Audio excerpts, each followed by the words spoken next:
Air Force has the most technically advanced aircraft in the world.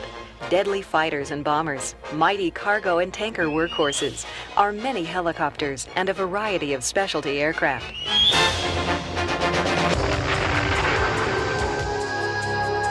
But they can all be easily grounded by Fod.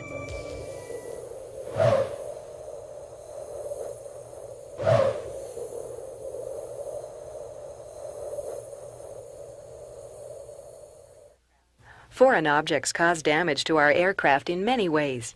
For example, cut tires and jammed flight or engine controls. Fod has caused at least 6 fighter aircraft to crash over the last 12 years.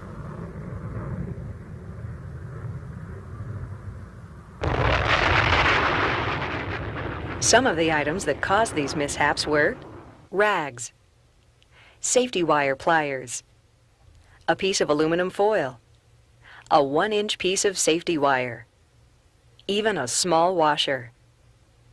These incidents show that poor housekeeping and work practices are still the 2 major contributors to preventable Fod.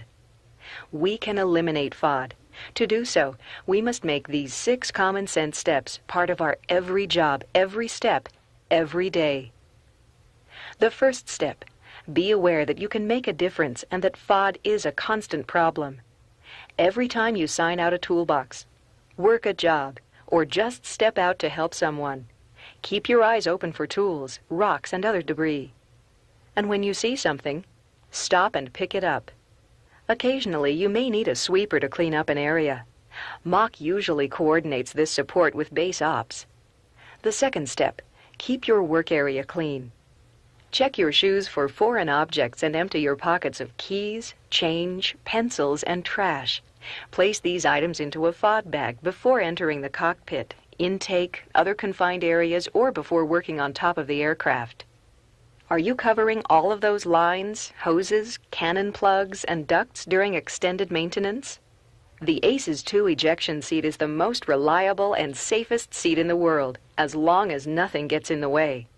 Somebody didn't report losing this pencil tip. It then migrated in flight to the sequence start switch, which activates the seat computer as it departs the aircraft. It was discovered during a visual inspection of the seat when it was removed for other maintenance. Because of the protective shield over the switch and the tight clearance in the cockpit, it normally would never have been found. How do you think the pilots felt when they heard about this? Do you check the area one more time before you leave? It's possible the person before you left something behind. Step 3. We have to keep our vehicles clean. We know foreign objects get around, and many times our vehicles carry them out to the flight line. Tire checks. Are you constantly doing them every time you enter the flight line? How about after you drive off the taxiway to let a jet pass? How clean is your vehicle? Is there safety wire, trash, or fasteners on the floor? Is the Fod can overflowing before you empty it? If you have a vehicle magnet installed, are you checking it daily? Step 4. Thorough Fod walks. Are you looking, or are you out there just stretching your legs?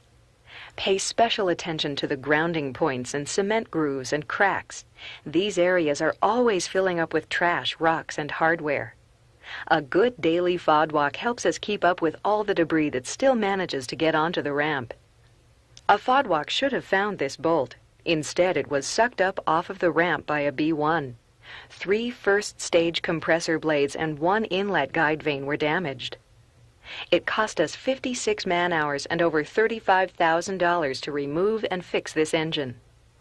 Step 5. Good tool and hardware control is a must. Remember the last time you lost a tool or a nut? How long did you look for it? Did you find it? When was the lost tool report started? Remember, tool control starts when you receive a toolbox.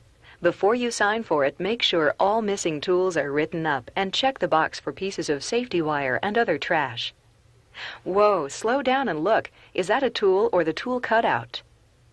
If you find a tool missing, don't accept the box and make sure a lost tool report and investigation is started. Also, never leave tools and hardware in or on the aircraft. Do a good inventory of your toolbox and TOs after every job.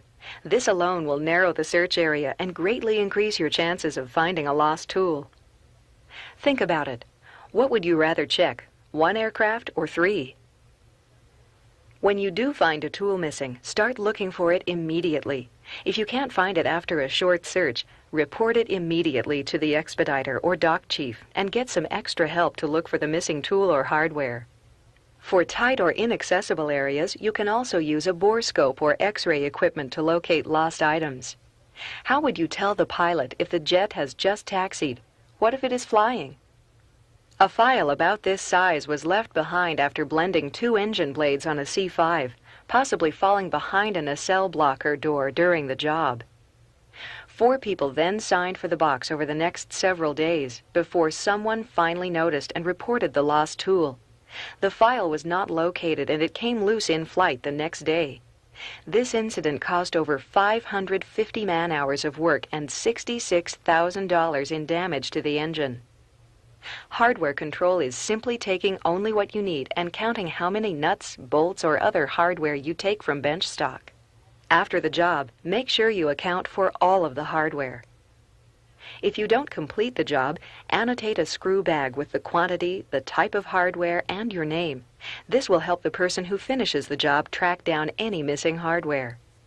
Here is what a misplaced 1/4-inch nut did to a C-130 engine.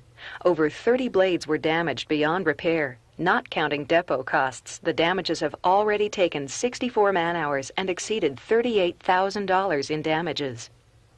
Sometimes we accidentally leave items inside the intake danger area or in the intake before an engine start. These have included VTR tapes, flashlights, cleaning bottles, and aircraft forms. Are you paying attention or have you just been lucky? Step 6. Follow the TO. Several times we have had equipment and panels come off during an engine run or in flight, causing serious damage. On the last job before a 3-day weekend, an experienced crew chief and his assistant were preparing an F-16 for an engine run. He skipped the warning and the step to check the run screen safety pins for security. During the engine run, 1 pin came out, and after whipping around in the intake for a few seconds, the lanyard broke. The pin destroyed over 426 blades. Total cost? $69,000 and 366 man-hours. What was the cost to the crew chief? How do you think he felt? Think of what he went through, the decertification, the investigation, the waiting. Was the 2 or 3 seconds saved worth it?